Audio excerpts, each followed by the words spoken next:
Assalamualaikum warahmatullahi wabarakatuh. Alhamdulillahirabbil alamin wassalatu wassalamu ala asrofil anbiya'i wal mursalin wa ala alihi wa ashabihi ajmain amma ba'du. Pertama-tama marilah kita panjatkan puji dan syukur kehadirat Allah Subhanahu wa taala yang mana kita diberi kesehatan, kesempatan bisa beraktivitas setiap harinya tanpa ada hambatan apapun. Amin amin ya robbal alamin.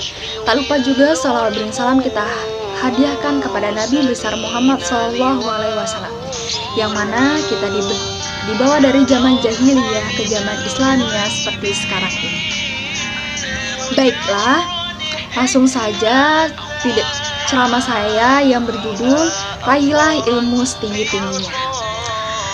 Ilmu adalah sesuatu yang Allah titipkan kepada kita, karenanya kita wajib menjaganya dengan penuh amanah. Amanah pada ilmu artinya kita cari ilmu dengan cara yang benar, kita pahami dengan pemahaman yang benar, dan kita sampaikan dengan pemahaman yang benar. Mencari ilmu dengan cara yang benar artinya mempelajari ilmu itu dari guru yang terpercaya dan memiliki sanad keilmuan yang bersambung kepada Rasulullah SAW.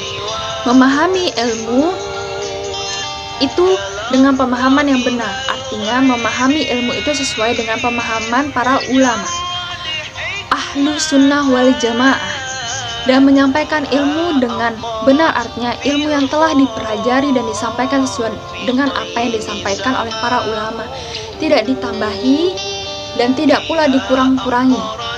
Menjaga amanah harta itu penting, tetapi jauh lebih penting menjaga amanah ilmu. Dampaknya jauh lebih besar dan berbahaya daripada khianat masalah harta. Khianat dalam masalah ilmu dampaknya bisa jauh lebih berbahaya. Khianat dalam masalah harta memang dapat menimbulkan banyak kerugian, tapi kerugian yang diakibatkan hanya bendawi dan duniawi yang sifatnya hanya sementara. Sedangkan kerugian yang diakibatkan khianat pada ilmu kaitannya dengan ukhrawi dan bisa menyebabkan kesengsaraan yang sifatnya abadi di akhirat.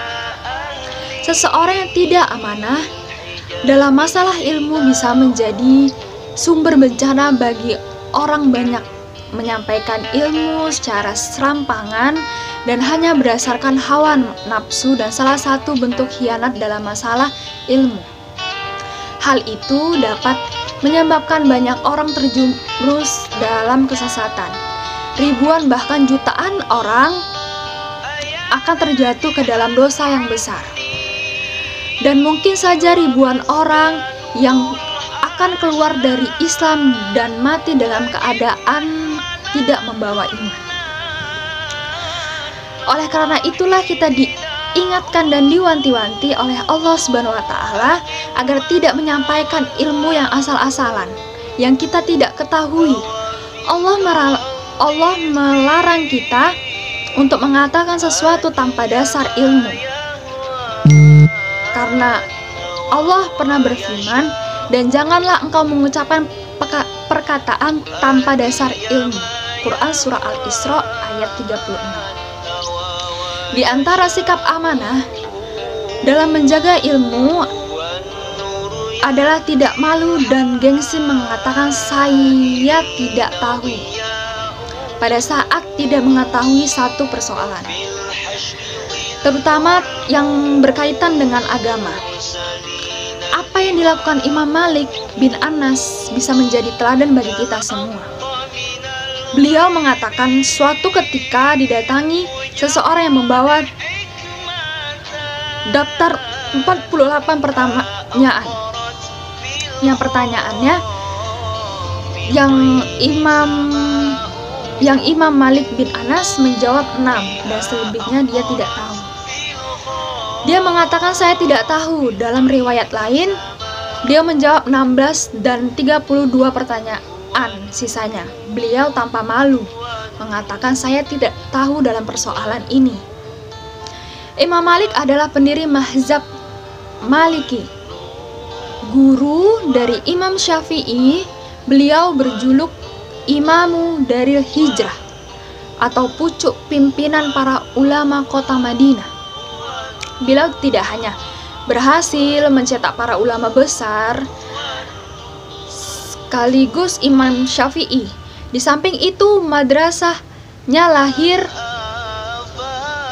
pula para wali besar sekaliber Imam Zunnul al-Misri, Sauban bin Ibrahim, yang salah satu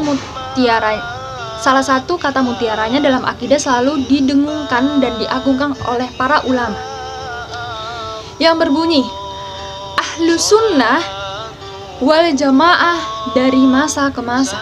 Maksud dari itu adalah apapun yang terbayang dalam benakmu, maka Allah tidak menyerupai itu.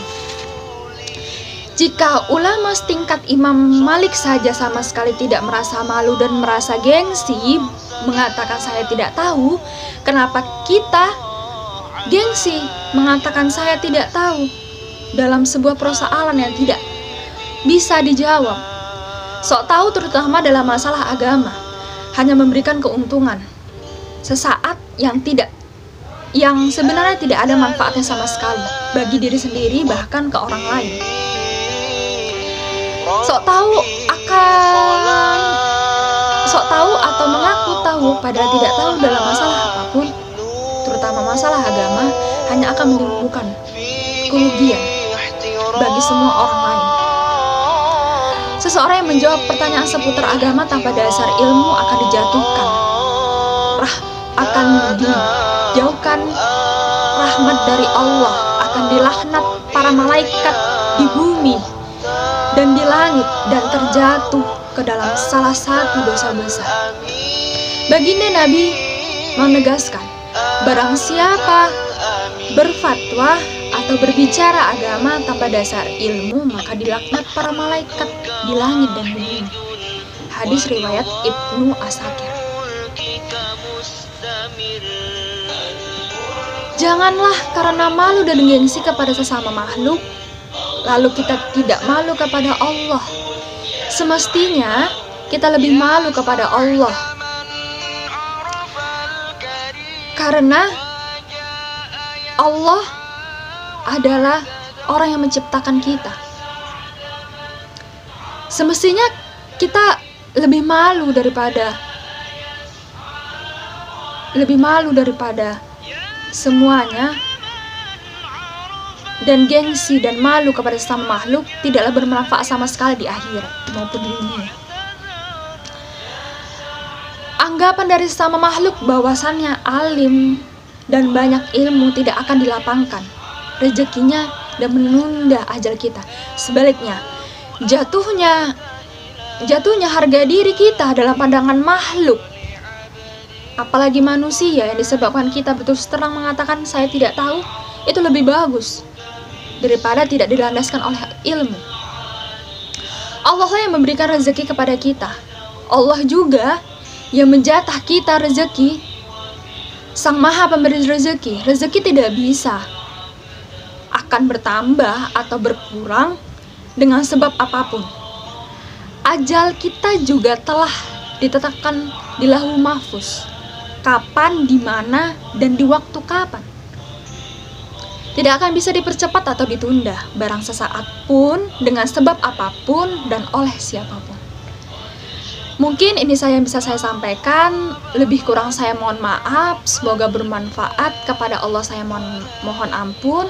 Nun wal qalami wa ma yasturun. Wastabiqul khairat. Assalamualaikum warahmatullahi wabarakatuh.